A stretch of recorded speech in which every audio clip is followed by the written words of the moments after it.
First of all, let me begin with saying how very happy I am here with you. I see there is really a lot of people connected, and that's always a very, very, very good to see. And congratulations to Transcribe for the organization of this event. I have a small presentation. I wanted to present it very briefly to you a little bit of what is it that the Commission is doing in addition to funding very good projects such as this one, how this project fits with the general EU strategy on the fight against corruption and organized crime. But first of all, I did want to say that we do think that projects such as this one are very timely. As you will see from my presentation today, it is true, like what Professor Savona just said, that we see an increase of use of new technology in the fight of in organized crimes modus operandi today. And as such, it's more important than ever to invest together in capabilities and tools for our law enforcement and judicial response to be at the same level, catching up with the work of criminals. So if I might share very quickly now.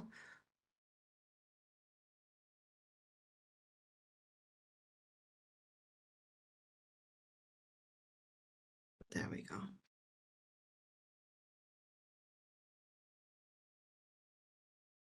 Can you see it?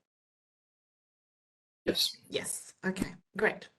So without spending too much time, I would say, on the details, but I wanted to very quickly, first of all, why is this not working? We did test it before.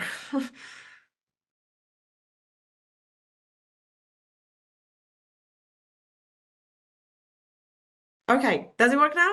Yes. Yeah. Fantastic, amazing. So sorry about that. Okay, so as I was saying, very quickly, what we're doing and why are we doing it? We're doing at the European level, and this is where projects such as Transcrime are located in our general strategy. We're doing what we're doing because we see a more and more worrying situation when we talk about the organized crime landscape in the European Union. We see more and more organized criminal groups that are transnational in nature and engage in a wide range of crimes, and perhaps a little bit differently, but not so differently. But I will also leave the floor to Europol later to go more in details about this. They have a more and more network environment where the different organized criminal groups work as service providers for one another. One does money laundering, one does murders, and so on. But what they have in common is that they're all profit-oriented, and more importantly, for honest citizens, they infiltrate the legal society. They choke resources from legitimate businesses, and they threaten our competitiveness and our prosperity as a continent together. And as it was mentioned by Professor Savona as well, we see a more and more increased use of technology, which is why we're investing as a European Commission in projects such as Transcrime.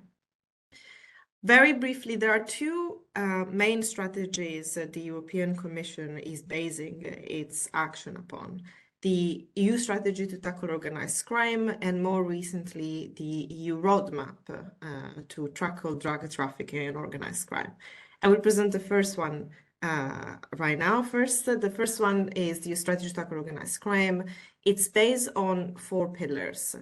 The first one being wanting to boost law enforcement and judicial cooperation across the different member states, increase the capabilities of law enforcement and the judiciary to focus on high priority crimes, the crimes in which organized crimes are most involved in, but also make law enforcement and the judiciary fit for the digital age, increasing the capabilities of our authorities to do their job and to catch up with the increased capabilities of criminals.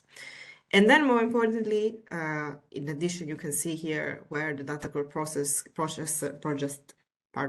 where the Datacros project can come in is a mix of priority 3 and number 4, the elimination of criminal profits and the fight of the infiltration in the legal economy. We need a tool under number 3 in order to achieve the goal of number 4. And I wanted to very briefly present two key legislative initiatives the Commission proposed in the past few years. The rules for the confiscation of criminal profits and the new rules on anti-corruption, both of which are going to benefit a lot from capabilities such as the Datacros one. The asset recovery and confiscation is a flagship initiative of the organized crime strategy. And you know that the Datacross project is a tool to look at the different beneficial ownership links. This is something that is fundamental when we're looking at the general objective, EU-wide, of chasing criminal money. Because if you look at how do you do that, and you can see here how the different projects that are funded then fit into the bigger strategy, the way how you do that is that, first of all, if you wanted to confiscate and then dispose, what we mean by dispose is giving back to the legal society, to, for example, NGOs, or giving back what's been confiscated to public authorities, such as the police, or to fund, I don't know, prevention centers for drugs addiction. The first thing that you need to do, as you can see in this graph, is tracing. You need to trace, which means to conduct a financial investigation, which means to actually find where the money is and who it belongs to. The asset recovery and confiscation proposal, which now after 12 December 2023 is soon to become law, we had political agreement just before New Year, and after transposition, these rules will become a EU law very soon. We have five main developments on what this legislation does. It increases the number of crimes to which asset recovery will be applicable EU-wide. And as a reminder for those who are not practitioners of criminal law, EU criminal law, what a directive does is to set up some minimal rules that all the member states need to comply with. And after that, the member states are free to go beyond if they wish to. But that means that what is here in this slide will be the minimal applicable rule EU-wide. That means then as well that asset recovery offices, which are our main financial investigation units in the member states, will have more powers to trace the criminal money, including, hopefully, although we're not putting this in law, if they wish so to have the capabilities provided by the Datacross tool, to conduct the financial investigations. And then what the legislation does is that provides quicker tools for information exchange, urgent freezing powers, which means blocking the property, the money, before it's made to disappear. The moment criminals have a suspicion that the money, that the investigators might be onto them, usually they make disappear the money really quickly. You need financial investigators to be able to catch it as soon as possible.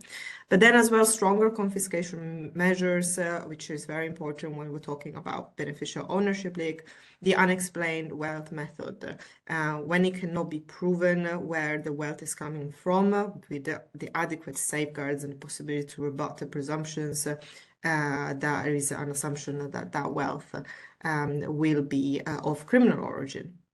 But then as well, management rules, which means in between the investigation and the end of the judicial proceedings, to make sure that the property that is frozen does not lose value. And as well, national strategies on asset recovery and stronger rules for international cooperation. Second flagship initiative is the fight against corruption. In 2022, President von der Leyen, in her State of the Union address, was very clear that the fight against corruption is a priority for the European Commission at the moment. As such, she announced a package of measures to strengthen EU action against corruption, which was adopted on the 3rd of May.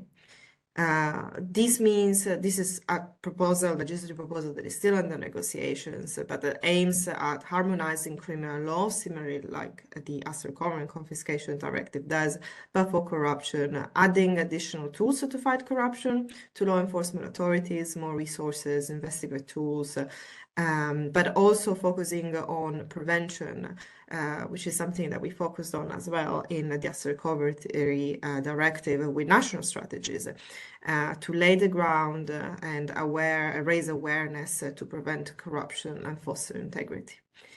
And then a little bit more operationally, because sometimes at the commission level, we do look at things very high level, but we try also to, as much as possible, to engage with citizens. So when we have the time and capabilities to do so, we had done a workshop in 22 November 2023 on anti-corruption projects and initiatives. And the main takeaways of these is that we still think, and it's a widespread perception, that the prevention and the fight against corruption is a key priority, but that we do need to advance through the use of new technologies. Legislation is not enough. We need to give the tools to actually do the job to our practitioners. Which brings us to our latest initiatives, which is the EU roadmap to fight drugs, trafficking, and organized crime. I think I am stating the obvious when I'm saying that we know that our ports have some critical vulnerabilities when we're talking about drug trafficking in particular.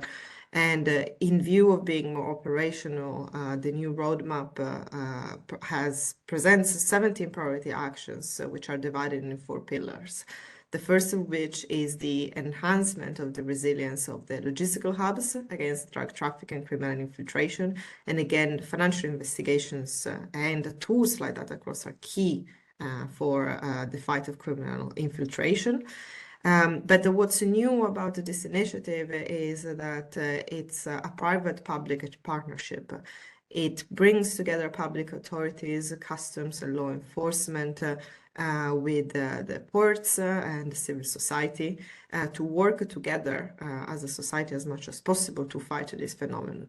But then also it goes beyond the strategy on organized crime by reinforcing key actions to dismantle high-risk criminal networks. What this means in practice is that there will be a mapping and a network to fight a network.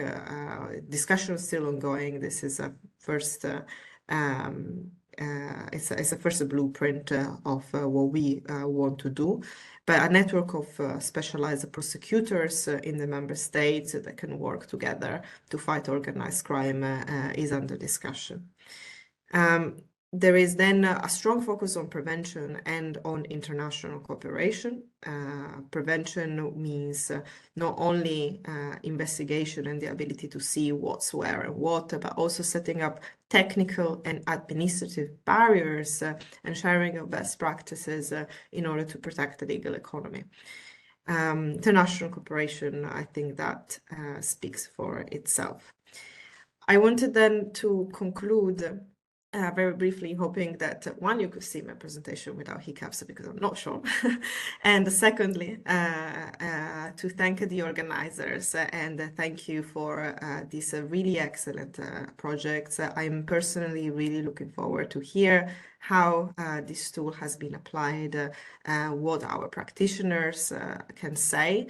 From our side, we think of strategies, we think of ways to make things better as much as we can, but it's really you taking the ideas forward and implementing them and producing tools such as this one that are really inspiring to see.